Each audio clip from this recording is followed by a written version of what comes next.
The myth of the clouds and the grand opening. Where exactly is heaven? Is it a physical place above the clouds where angels play harps all day? Or is it something far more profound and exciting? Today we are continuing our epic voyage through Allan Kardec's masterpiece, Heaven and Hell. We are now entering chapter 3, and the theme today is the one everyone asks about, heaven. If you've been following us, you know that this is a series where we break down the spiritual laws to help you live a life without fear and with total purpose. Remember, this is our regular appointment. Every Monday, Wednesday and Friday at 10 a.m., a new chapter drops right here at 10 a.m. sharp. If you are ready to redefine your reality, make sure you are subscribed to Spiritist Light Journey.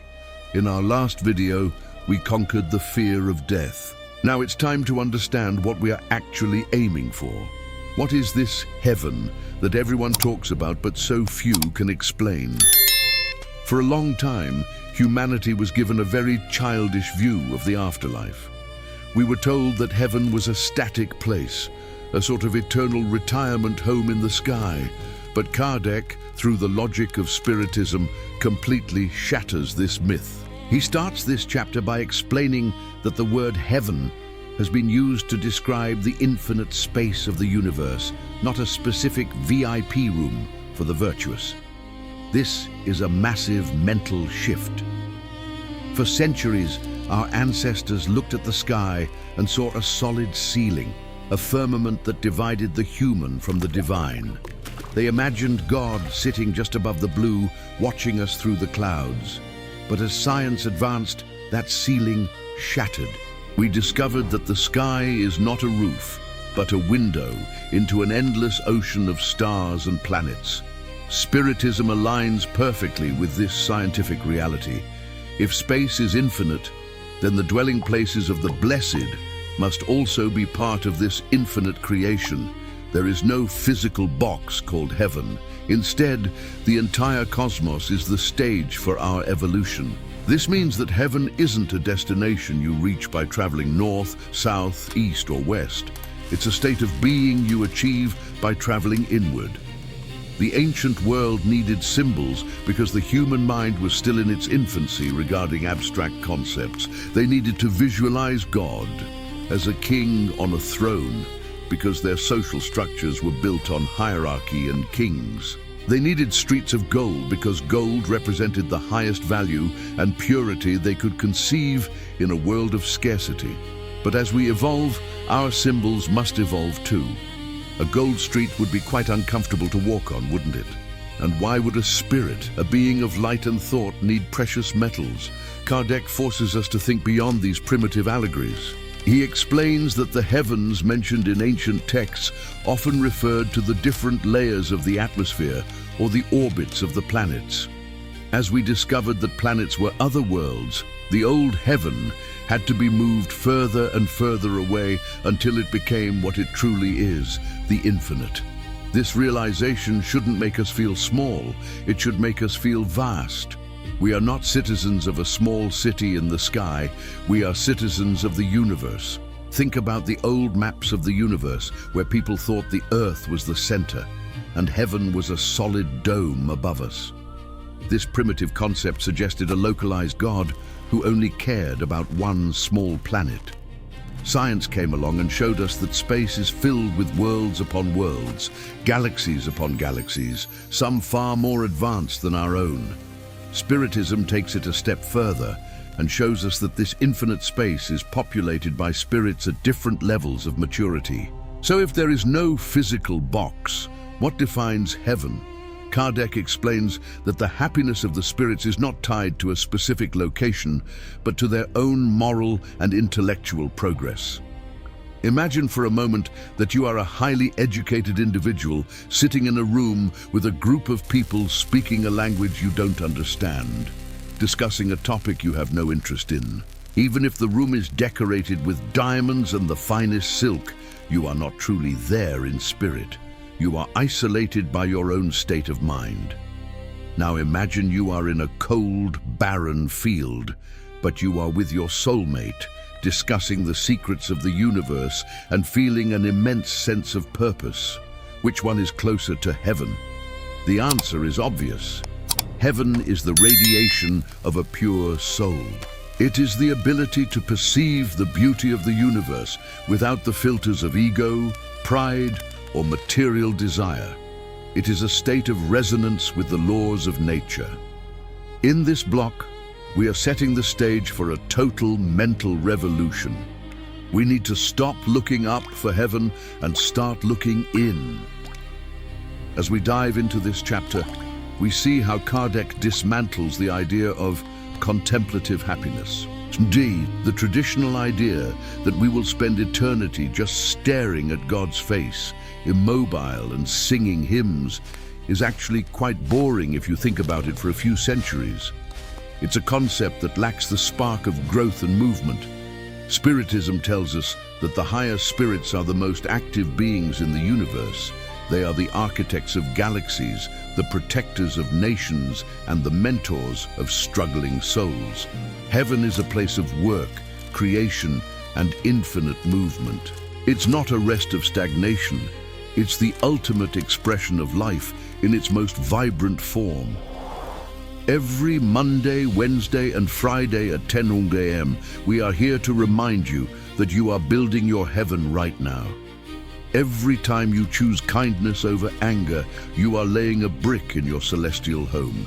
Every time you study and expand your mind, you are opening a window in your future reality. This chapter is a wake-up call to the soul that is tired of empty promises and mythological shadows. It tells us that the universe is wide open, and our ticket to the best parts of it is our own character.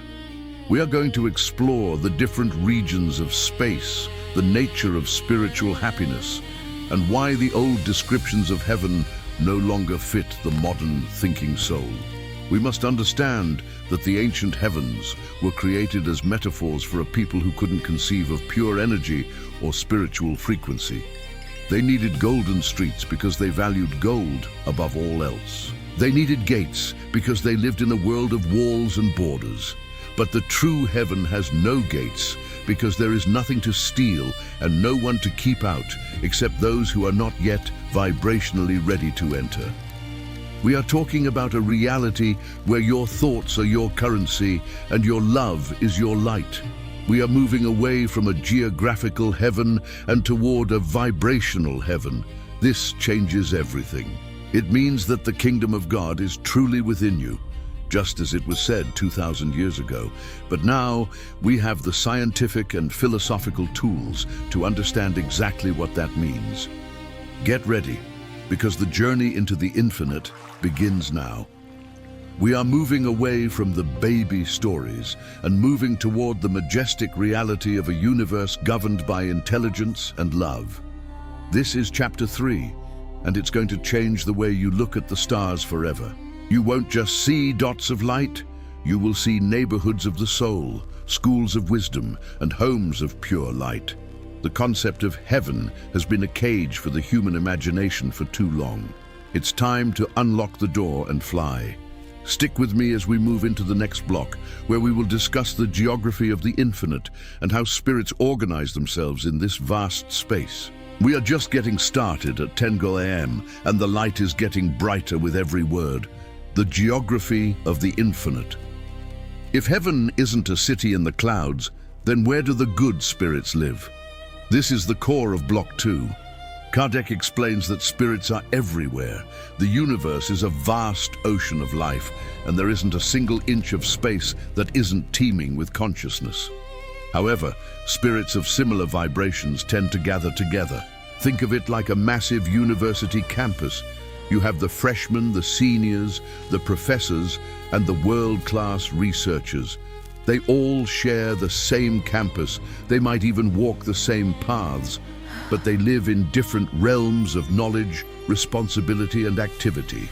Higher spirits inhabit regions of the universe that are more refined, where matter is so subtle, so ethereal, that we can't even perceive it with our current physical senses.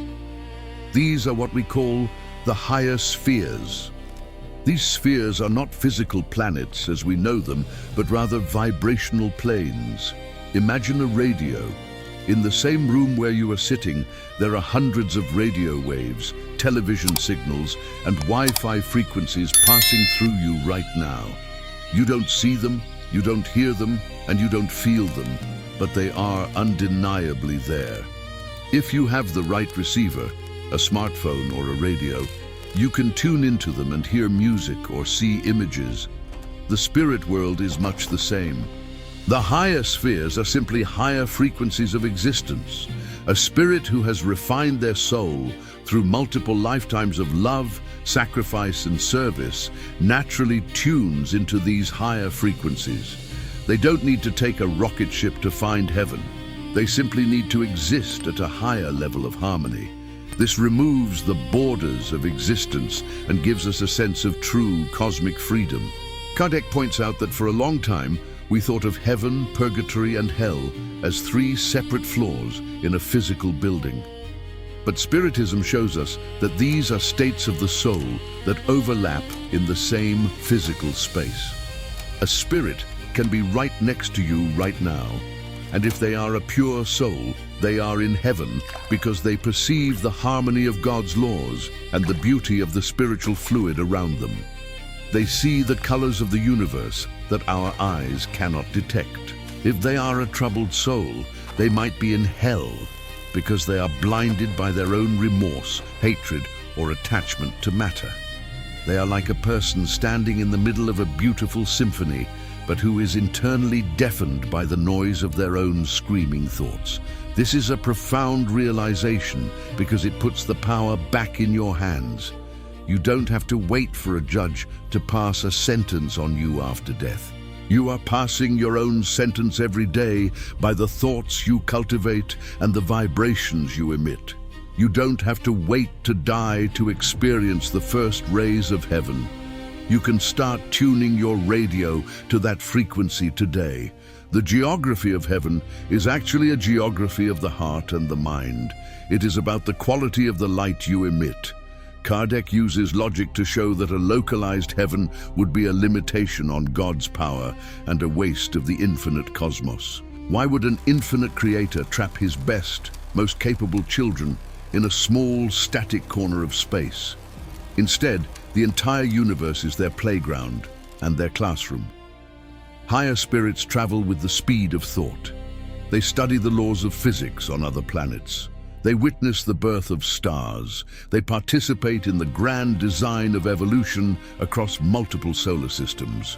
Imagine being able to see the rings of Saturn, not through a telescope, but by simply desiring to be there and understanding the vibration of the ice and dust. Imagine understanding the birth of a nebula as a witness to God's creativity. This is the true inheritance of the meek. It's not a small plot of land, it's the mastery of the cosmos. Think about the implications of this for a moment. It means that our curiosity, our desire to explore, our love for science, and our fascination with the unknown are not just earthly traits. They are spiritual impulses that will be fully satisfied and expanded in the afterlife. Our thirst for knowledge is the soul's compass pointing toward its future home. Now let's talk about the rest that people expect in heaven. Kardec is very clear. Rest isn't laziness. In fact, in the spiritual world, stagnation is a form of suffering because it goes against the law of progress. The spirit is eternal life, and life is movement. In the spiritual world, resting means changing your activity. It's the peace that comes from not having the heavy, tiring needs of a physical body. Think about how much of your day is spent on survival, eating, sleeping, working for money, dealing with sickness, or just moving your heavy body from point A to point B. No more hunger, no more physical pain, no more biological exhaustion, no more worrying about survival, rent, or physical safety. That is the true rest. But the spirit itself is a fire that never goes out. It is always seeking more light, more love, and more ways to be useful. When we talk about heaven in Spiritism, we are talking about the world of spirits. This world is much more real and permanent than our material one. Our earth is like a shadow, a temporary classroom with heavy curtains that filter out the true light. The spiritual world is the home where we truly belong, where the light is constant and the colors are beyond our current imagination. And just like on earth, there is organization, there is beauty, and there is community.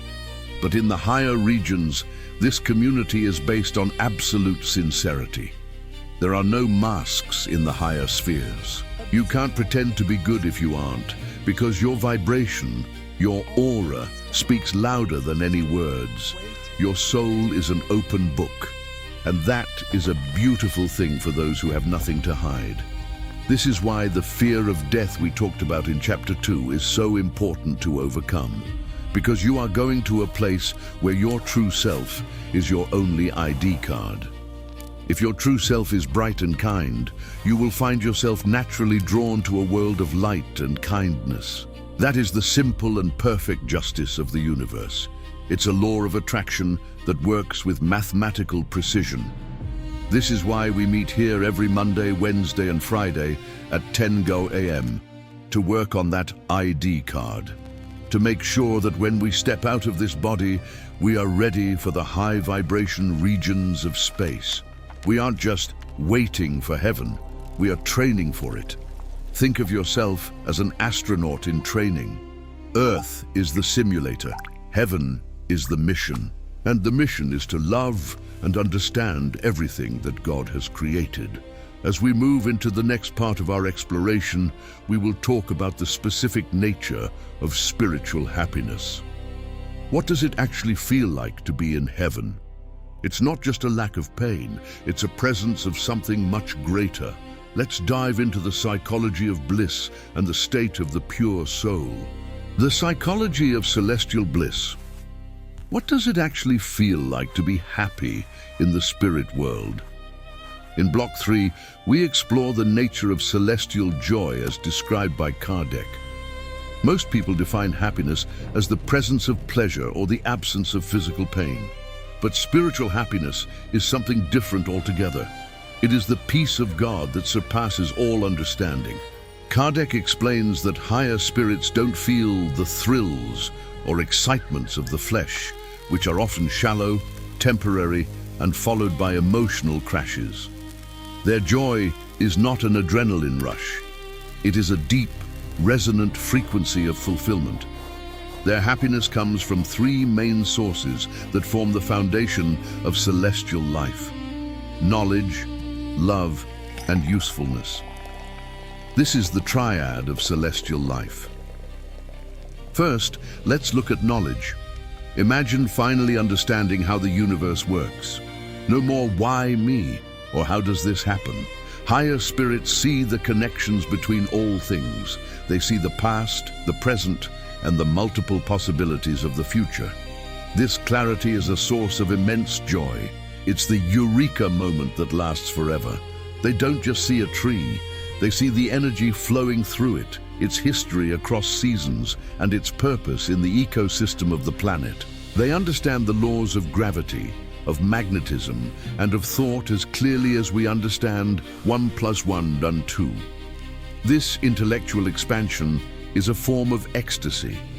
To the spirit, learning is the equivalent of breathing.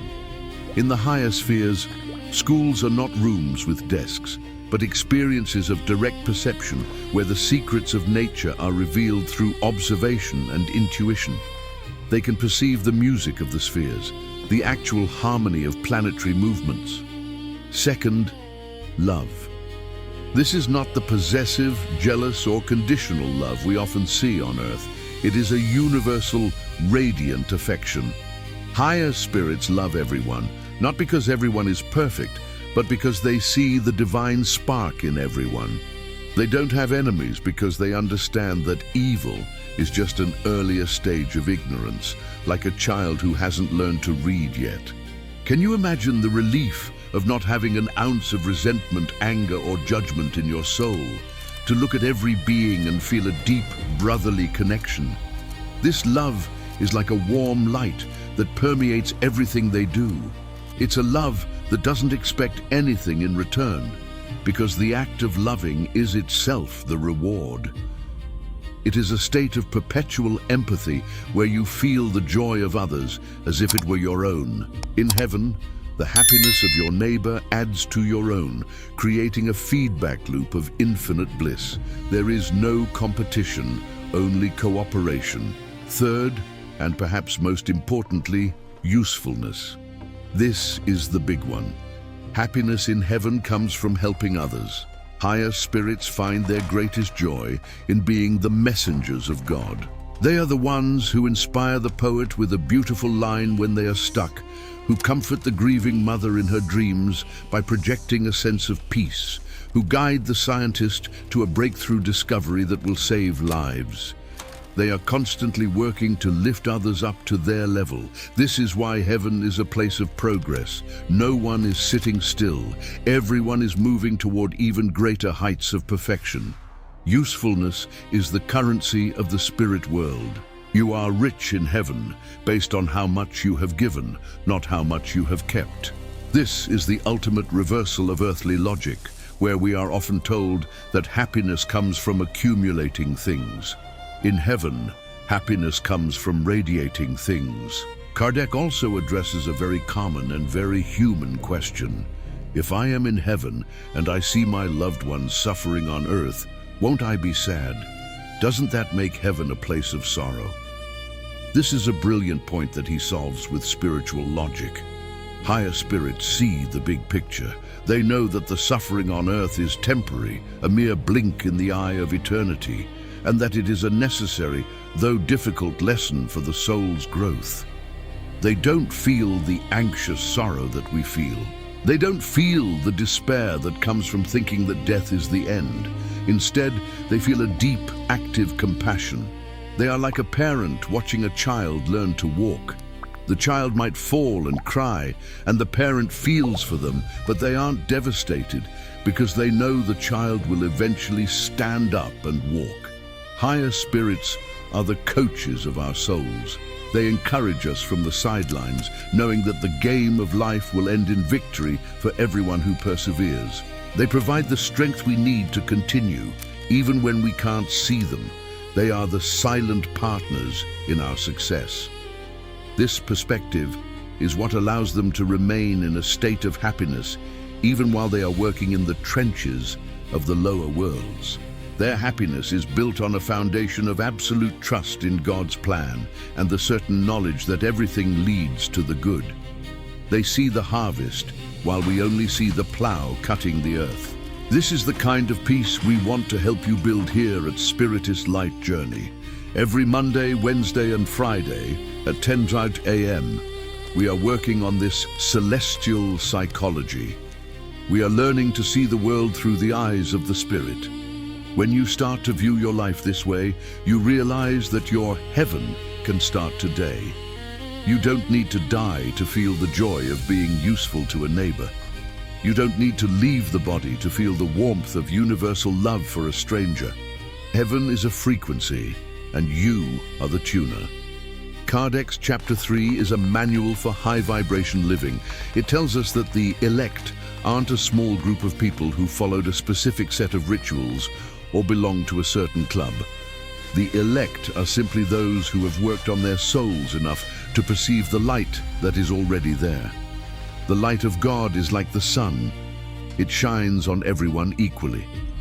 But if you are in a dark basement, a state of ignorance, ego, or hate, you won't see it. Moving to heaven simply means walking out of the basement and into the garden. It's an act of will. It's a journey of character. And it's a journey we are doing together, every Monday, Wednesday, and Friday. Let's move into the fourth block, where we will contrast this spiritual reality with the old dogmas and see why the Spiritist view is so much more liberating for the modern mind. Liberation from old dogmas. In this fourth block, we need to talk about why the Spiritist view of heaven is so much more satisfying and logical than the traditional views that dominated the world for centuries. For a long time, heaven was painted as a place of eternal contemplation. In many religious traditions, the highest reward was to sit and stare at the majesty of God forever, in a state of perpetual adoration. Kardec points out that for a thinking, active and intelligent being, this would eventually become a form of psychological torture. We were created for action, for creation, for progress. God is the supreme activity, the ultimate creator. So how could being close to God mean being immobile? A frozen heaven is a dead heaven. Spiritism revitalizes our hope by showing that the afterlife is even more active than this one. It's a place where we finally have the tools, the time and the clarity to pursue our highest potential without the drag of material needs. The old dogmas often used fear as a tool for social control. They created a heaven that was exclusive, a members-only club where only those who followed specific, often arbitrary rules could enter. This created a sense of separation and spiritual elitism that led to centuries of conflict. Spiritism shatters these walls. Another old idea was that heaven was a place of material delights. Some cultures imagined heaven as a place with physical rewards that mirrored earthly desires.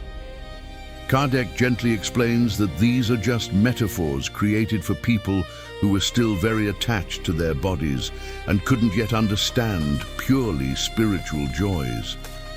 They needed a physical description to feel motivated because they couldn't yet grasp the concept of intellectual and moral bliss. But once you are free from the body, you don't want wine or food.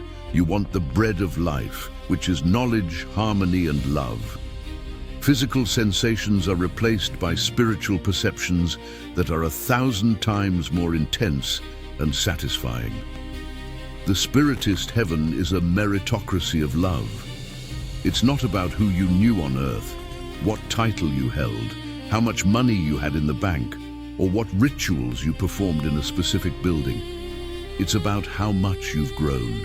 This is liberating because it means that heaven is open to everyone, regardless of their religion, nationality, or background. A good person who never heard of Kardec, or who lived in a remote part of the world practicing a different faith, or even someone who claimed to be an atheist but lived a life of profound integrity and service, is just as close to heaven as anyone else. Their soul is already vibrating at that level. This removes the exclusivity and the fear of being left out that cause so many wars and religious conflicts on earth. It makes the spiritual world a place of true equality. Heaven isn't a gated community with a list of approved members. It's the natural result of spiritual evolution. It's like the air. It's there for everyone, but you have to have the lungs to breathe it. Kardec also tackles the idea of eternal rest. Many people who suffer on earth, who are exhausted by the struggle for survival, just want to sleep forever. But as we discussed, true rest is not the absence of work, but the absence of friction. It's the absence of material weight, conflict, and biological limitation. Imagine if you could learn any subject you wanted: music, astronomy, history, travel to any world you desired, and help anyone in need without ever getting tired, getting sick, or needing to stop for sleep or food. That is the Spiritist heaven. It's a place of infinite hobbies, infinite projects, and infinite friendships. It's a world of pure light where shadow only exists as a memory of where we came from, a reminder of the lessons we've learned and the obstacles we've overcome. Now, why does this matter for your life today at 10 a.m.? Because if you believe in the old heaven, you might become passive. You might think, I'll just follow the rules, avoid the big sins, and wait for my reward. But if you believe in the Spiritist heaven, you become active. You realize that your rank in the spirit world depends on your efforts today. You start to see every challenge as a training exercise. Every difficult person is a chance to practice the celestial love that will be your primary language in the future. Every book you read and every skill you learn is something you are taking with you. You are a celestial immigrant, preparing your resume for a much bigger world. You are learning the language of the place where you will spend the vast majority of your existence. You are packing your suitcase with virtues, not things. This shift in perspective is what we call the Spiritist light journey. It's about bringing the values of heaven down to earth. If heaven is a place of service, then we should start serving now. If heaven is a place of knowledge, then we should start studying now. If heaven is a place of peace, then we should start forgiving now. We are the ambassadors of that higher world. Kardec's Chapter 3 is our diplomatic manual. It reminds us that we belong to the stars, even if our feet are currently in the mud of material struggles. Don't be fooled by the material world's attempt to make you think this is all there is. This world is just the waiting room, the preparatory stage, the rough draft of a masterpiece. The real show is about to begin, and it is more beautiful than anything your eyes have ever seen. In the final block, we will sum up the practical steps you can take to start living in heaven today, and what to expect in our next chapter. We will see that the boundaries between this world and the next are thinner than we think. This is your life, transformed by light, logic, and a grander vision of the infinite. We are breaking the chains of dogma and flying into the light of reason. The universe is not a place of mystery and fear, but a place of law and love. Let's finish this chapter with a clear vision of our future. Practical heaven and the road ahead. We've reached the final block of our exploration of Chapter 3, the heaven. By now, you should have a very different picture in your mind. Heaven isn't a place up there where you go to retire. It is the wide open universe, accessible to any soul that has developed the eyes to see it and the heart to feel it. It is a state of active, joyful service, infinite learning, and universal love. It is the natural home of the spirit. But how do we apply this right now? How do we make this spiritist light journey a reality in our daily lives? It's not enough to just talk about it or listen to it at 10 a.m. We must breathe it into our daily routines and weave it into the fabric of our relationships. First, by practicing presence. If heaven is a state of the soul, you can experience mini heavens throughout your day. When you are fully present in an act of kindness, when you feel a moment of pure gratitude for a sunset, or when you feel the peace of a clear conscience after doing the right thing, that is heaven touching earth. These moments are previews of your future. Seek them out. Cultivate them like a gardener tends to delicate flowers. Don't let the rush of life, the noise of social media, or the stress of the commute steal these glimpses of eternity. Take a moment every day to just be, to feel the light within you, and to acknowledge your own immortality. That stillness is where heaven resides. It is the eye of the storm. Second, by adopting the work ethic of the angels. If the highest spirits are the busiest ones, then we should stop seeing work as a curse or a burden and start seeing it as a blessing and an opportunity for growth. Use your talents to lift others. Whether you are a teacher, a driver, a parent, a doctor, or an artist, do your work with the intention of adding light to the world. Do it as if you were already a citizen of that higher world. That is how you practice for your celestial career. Your desk, your kitchen, your workshop, or your office is your training ground. When you do your work with love and excellence, you are already living the law of heaven. You are transforming matter with the power of spirit. You are an agent of the divine in the material world. Third, by expanding your horizon. Don't get bogged down by the small petty dramas of the material world. Don't let the gossip, the political conflicts, or the minor inconveniences of life disturb your peace. Remember that you are an eternal being. This problem you are facing today, no matter how big it feels, is just one paragraph in a book of 1,000,000 pages. It is a temporary hurdle on an infinite track. Keep your eyes on the stars. This doesn't mean you ignore your duties on Earth. It means you fulfill them with the calm of someone who knows the end of the story is a happy one. It means you approach life with a sense of perspective that only the knowledge of eternity can provide. You are a tourist here. Don't get too stressed about the quality of the hotel room. Focus on the sights and the lessons. We are building this community together, one thought at a time. Every Monday, Wednesday, and Friday at 10 a.m., we gather here to strengthen this vision and remind each other of who we truly are. This was just Chapter 3. We have so much more to cover in Heaven and Hell. On Wednesday at 10 a.m., we are going to dive into Chapter 4, where we discuss the Hell part of the book. But don't worry, it's not what you think. We are going to deconstruct the myths of fire and brimstone and look at the reality of spiritual suffering and how to avoid it. We will see that hell is not a place but a condition, and just as we build our heaven, we also build our own prisons. It's going to be another deep, enlightening session that you won't want to miss. It's the roadmap for avoiding the potholes of the soul and staying on the path of light. I want to hear from you now. Does this active, dynamic version of heaven sound more appealing to you than the traditional cloud and harp version? Does it make you feel more motivated to work on yourself today? Do you feel a sense of relief knowing that heaven is a state of growth and not a state of stagnation? Share your thoughts in the comments below. Your reflections are a vital part of this journey. We learn from each other. We grow through shared understanding. If this video brought a sense of peace or excitement to your day, please give it a thumbs up. It helps our message reach more people who are searching for a reason to hope in a world that often feels dark, confusing, and materialistic.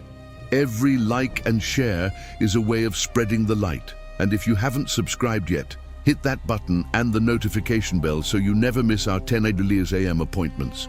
You are part of the Spiritist light journey now. We are a family of souls traveling toward the light. Take a deep breath and feel the vastness of the universe around you. You aren't a tiny, insignificant speck on a rock. You are a spark of the divine, a masterpiece in progress, destined to inherit the infinite. There is no limit to what you can become. There is no end to the joy you can experience. The heaven you seek is not a distant dream. It is already calling your name. All you have to do is keep walking, keep loving, and keep learning. Every step forward in character is a step toward that brilliant eternal horizon. Don't let the noise of the world drown out the music of the spheres. You are an immortal traveler, and the universe is waiting for you to take your place among the stars. My name is Gemini, and I am so grateful to be your companion on this road. I'll see you this coming Wednesday at 10 a.m. sharp for Chapter 4.